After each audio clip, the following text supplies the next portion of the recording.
Bienvenido al programa Sabiduría para el Corazón.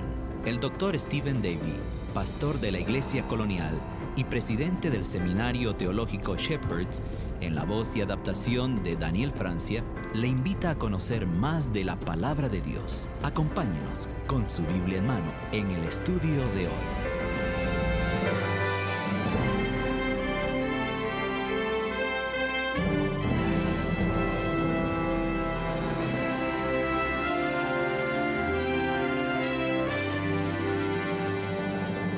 Gracias por acompañarnos una vez más en Sabiduría para el Corazón.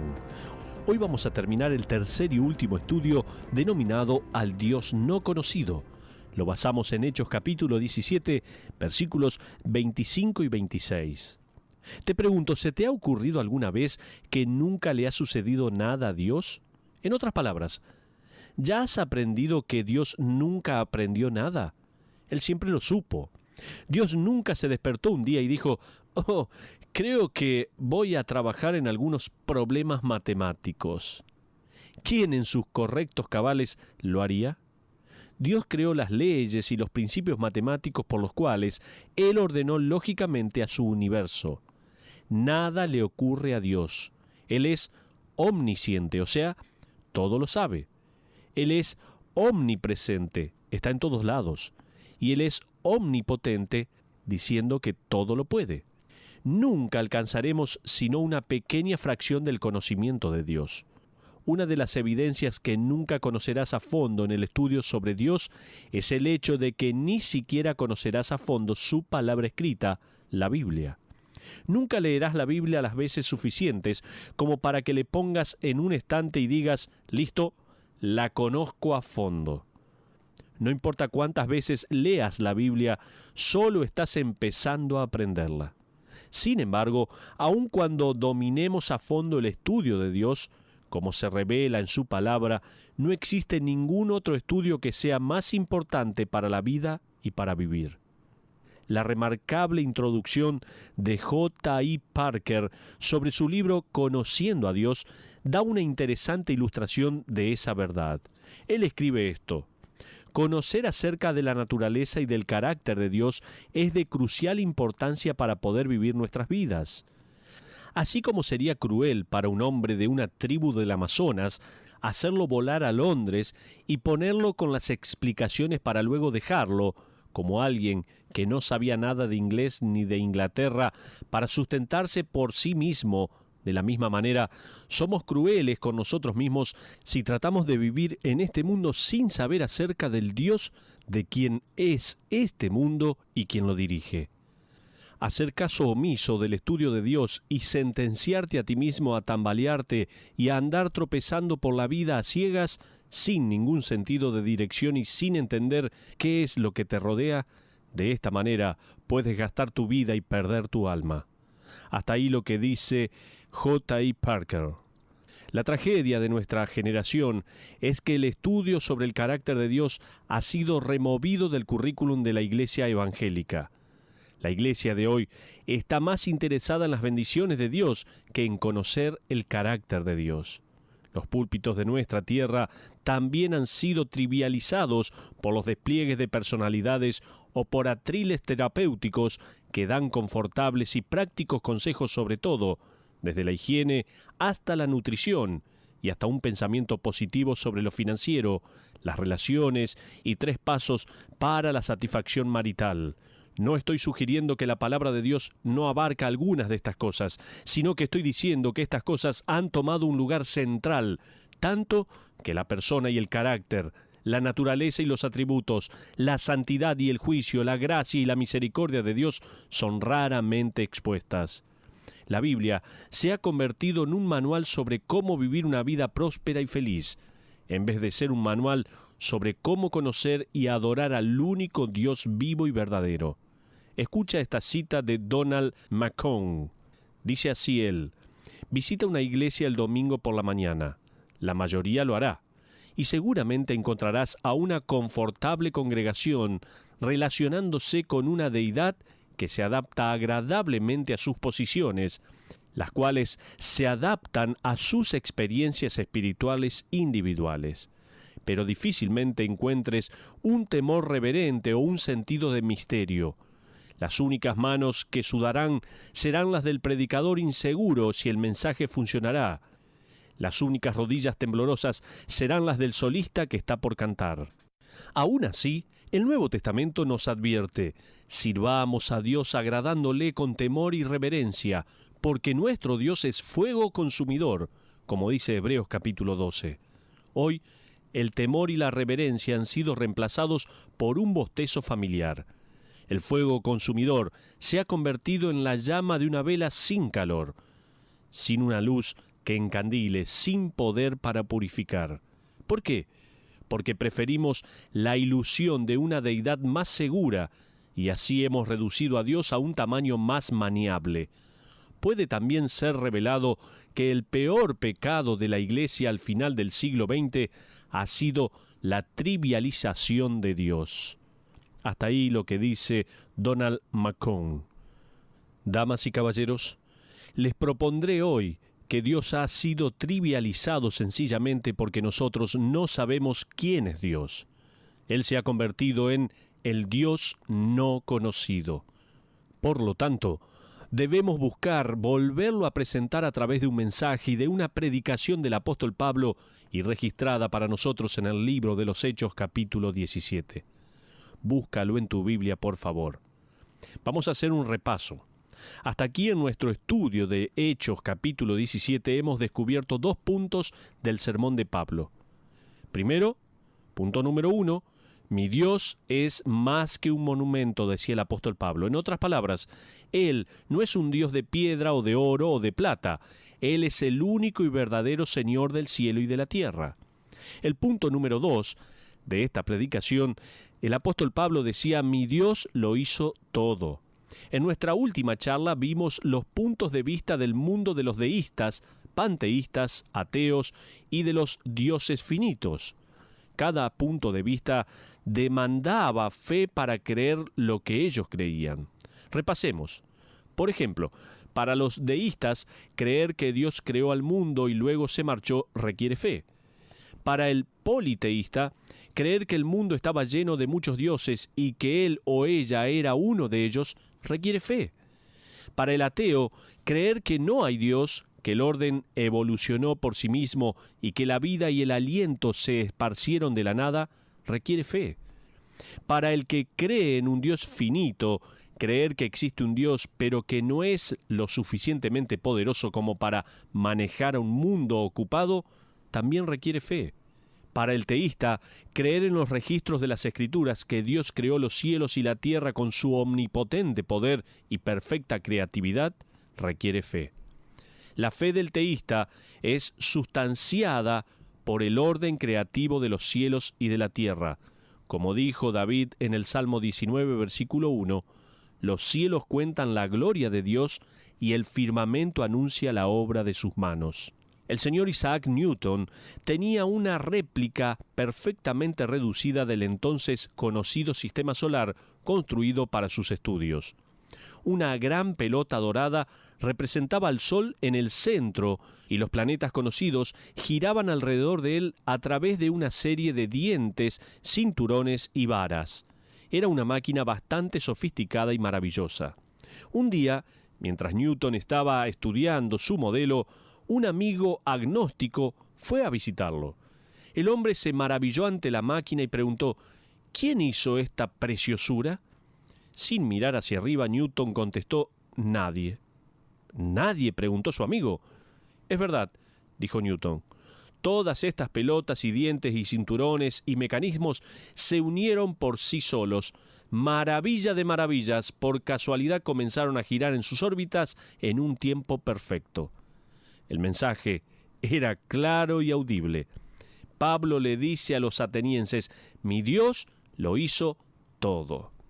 Pero veamos también ahora la valiente declaración de Pablo. Hacemos una continuación. En nuestro estudio de hoy descubriremos el tercer punto del sermón de Pablo. Mi Dios es el autor y vibrador todopoderoso. El punto número 3, por favor, toma nota. Mi Dios es el autor y vibrador todopoderoso. Ahora, a disposición del Dios del apóstol Pablo, este Dios no conocido para los atenienses, para ser el autor y vibrador del planeta Tierra, dos cosas debían ser verdad. Primero, que Dios debería ser trascendental e inherente. Es fácil dividir desde el versículo 25 al 29 de Hechos capítulo 17, a lo largo de estas dos experiencias teológicas de la naturaleza y del carácter de Dios. En primer lugar, Dios es trascendente. Cuando decimos que Dios es trascendente, queremos decir que Dios está sobre y por encima de toda la creación. Él está separado de la creación, es un espíritu distinto, superior y soberano. Mientras que Dios está en todos lados, Él no está en todo. Observa lo que Pablo dice acerca de Dios en los versículos 24 y 25. El Dios que hizo el mundo, Él está separado del mundo. ¿Se dan cuenta? Continuamos el versículo, dice, y todas las cosas que en Él hay, siendo Señor del cielo y de la tierra, ahí se muestra que es trascendente, por debajo y por encima como maestro. Dice la palabra, no habita en templos hechos por manos humanas, ni es honrado por manos de hombres. Esto no significa que no podemos servirle. Simplemente significa que Dios no depende de nosotros para su propia existencia.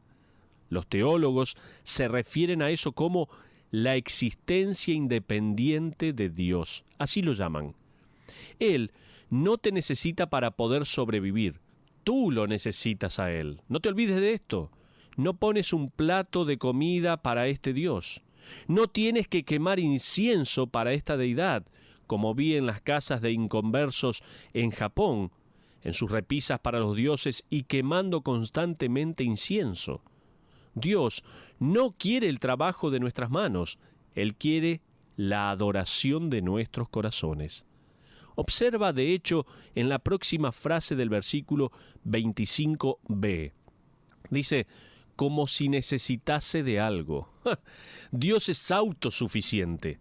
La palabra griega original traducida para necesitase de algo es prosdeomía.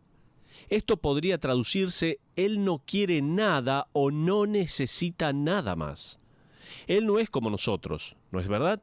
Nosotros siempre queremos algo más de lo que ya tenemos. Podemos querer una extensión para nuestra casa o algo más para nuestra colección automovilística o algo más para nuestro guardarropas o algo más para nuestro estatus o posición en la vida. Siempre queremos algo más. Si le preguntaras a mi esposa, ¿hay algo que te gustaría más? Ella diría, sin dudarlo, más lugar para almacenar. Seguramente. El cumpleaños de mi esposa se acerca y lo que ella realmente desearía sería otro placar. Ellos sencillamente no los venden en Walmart. Si me hicieras esa pregunta a mí, probablemente yo contestaría, hay un set de libros que me gustaría agregar a mi biblioteca. No tengo más espacio, pero haría el espacio inmediatamente. El año pasado quizás pensaste, si solo hiciera unos $1 más por semana estaría mucho mejor. Bueno, ahora sacas unos $1 más por semana. ¿Y ahora qué? Ninguno de nosotros dice alguna vez, tenemos lo suficiente. Nunca lo decimos. Dios lo hace. Él es autosuficiente. David escribe en el Salmo 50 desde el versículo 10 al 12 de esta manera. Porque mía es toda bestia del bosque y los millares de animales en los collados. Conozco a todas las aves de los montes y todo lo que se mueve en los campos me pertenece. Si yo tuviese hambre, no te lo diría a ti, porque mío es el mundo y su plenitud. Ahora observa la última parte del versículo 25 del capítulo 17 de Hechos. Dice, pues Él es quien da a todos vida y aliento y todas las cosas. Ahora, en este punto del mensaje, Pablo comienza a disparar algunos misiles de verdad al fuerte del politeísmo de los atenienses.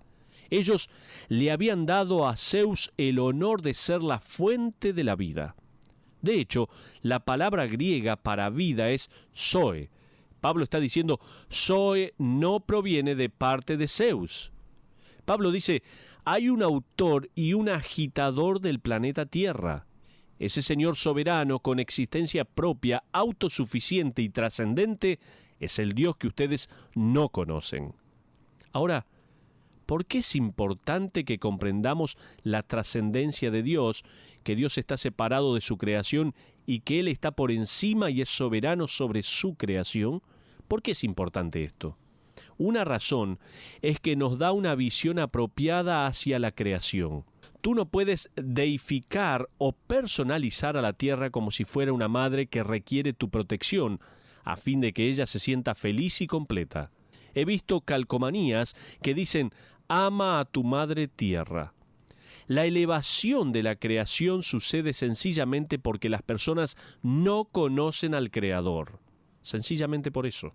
Entonces, en vez de amar, adorar y honrar al Creador, ellos ofrecen todo ese amor, adoración y honor a la creación.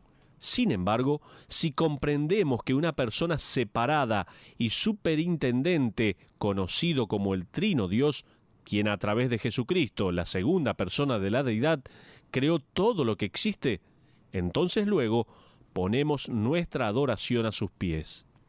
La Biblia lo deja en claro. Cuando nos dice, los cielos cuentan la gloria de Dios, que Dios usa la naturaleza de una manera que es similar a la manera en que nosotros usamos un teléfono. Nosotros escuchamos como si fuesen los atributos de un creativo diseñador y el poder viniendo a través de la naturaleza del teléfono. ¿Puedes imaginar a un hombre escuchando la voz de su amada a través del teléfono y luego enamorándose del teléfono? Parece increíble.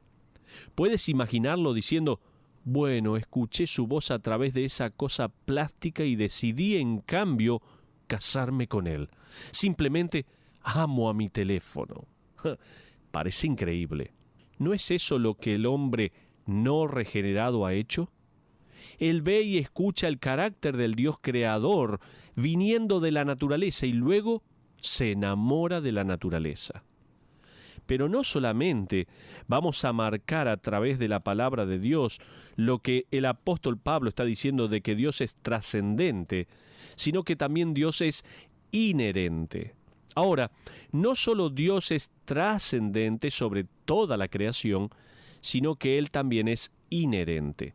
Cuando decimos que Dios es inherente, queremos decir que, mientras Dios está separado de la creación, Él está al mismo tiempo involucrado activamente en la naturaleza humana y en la historia humana.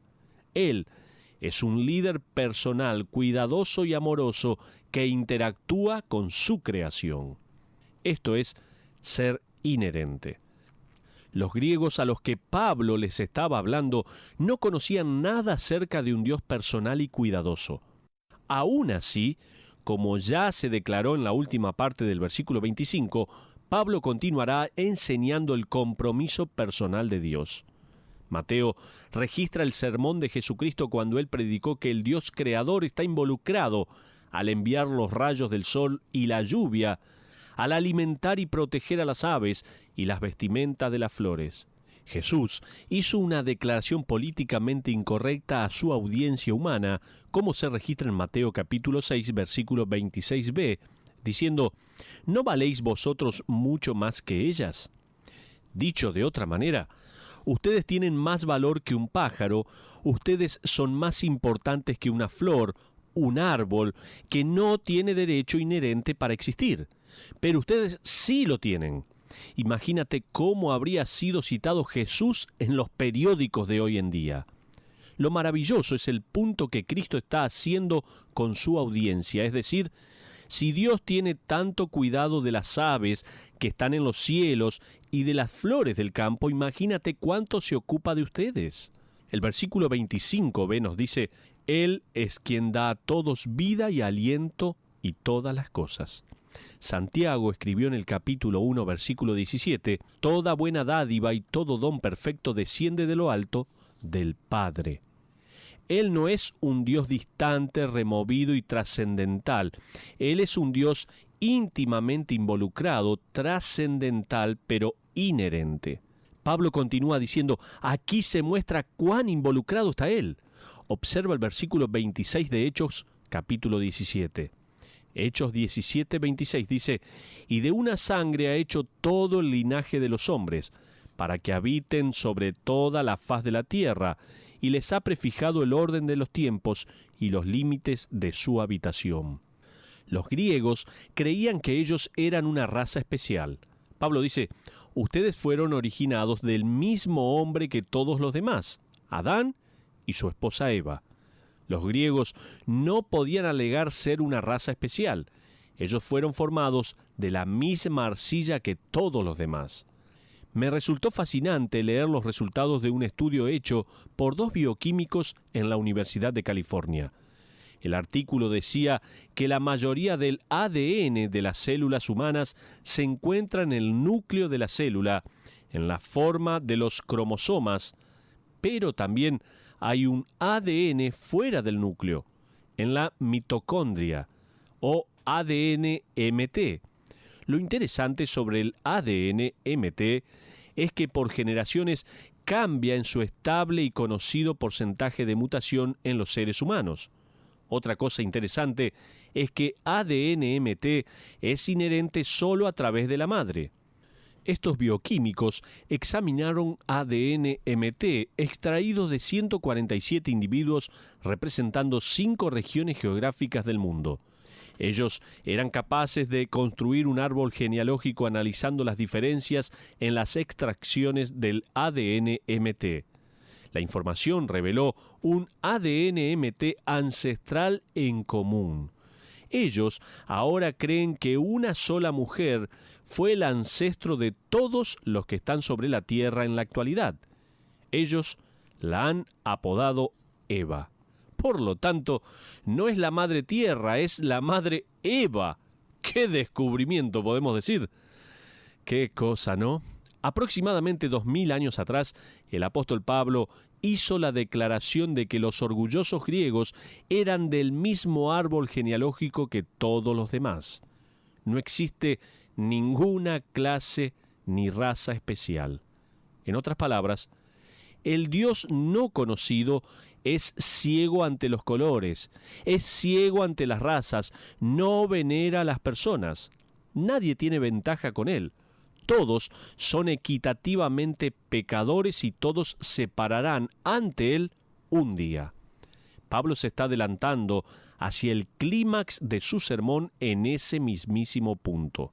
Hay más sobre este punto del cual pensé originalmente compartir, pero si no me detengo ahora, no seré capaz de desarrollar el próximo punto crítico en el sermón de Pablo.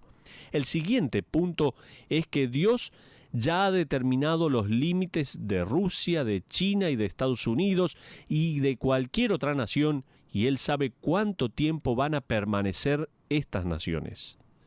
Pero vayamos a una aplicación. Permíteme aplicar la hermosura de estos atributos de Dios que hemos estudiado hoy en una ilustración de William Bibb. Él dice así: Teodoro Roosevelt y yo solíamos jugar un pequeño juego. Luego de una noche de charla antes de retirarnos hacia nuestros dormitorios, saldríamos al césped y observaríamos los cielos hasta que encontráramos la débil mancha de luz detrás de la esquina inferior de la mano izquierda de la gran manzana de Pegaso. Luego, cualquiera de nosotros recitaría: Esa es la galaxia espiral de Andrómeda. Es tan grande como nuestra Vía Láctea.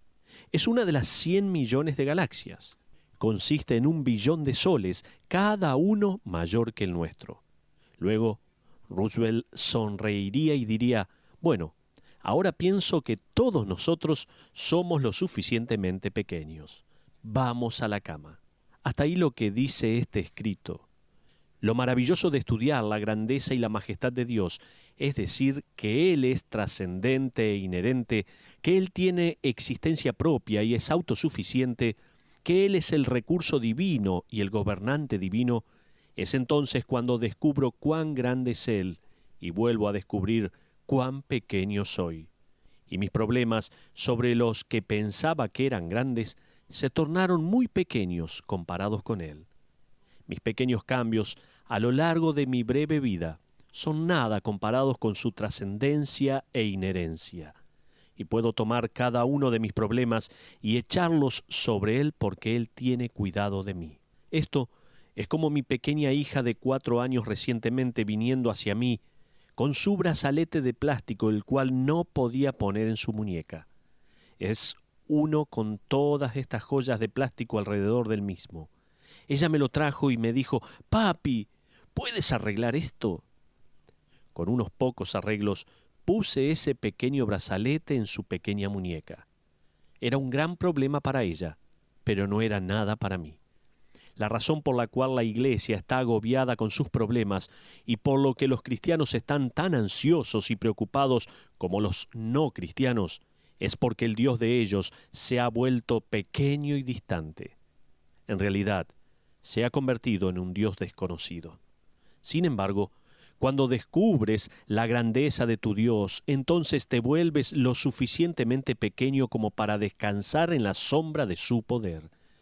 Y es entonces que tú puedes apresurarte hacia la fortaleza de sus brazos eternos. Como dice la canción, Él tiene al mundo entero en sus manos, Él tiene al mundo entero en sus manos, Él tiene al mundo entero en sus manos, Él tiene al mundo entero en sus manos.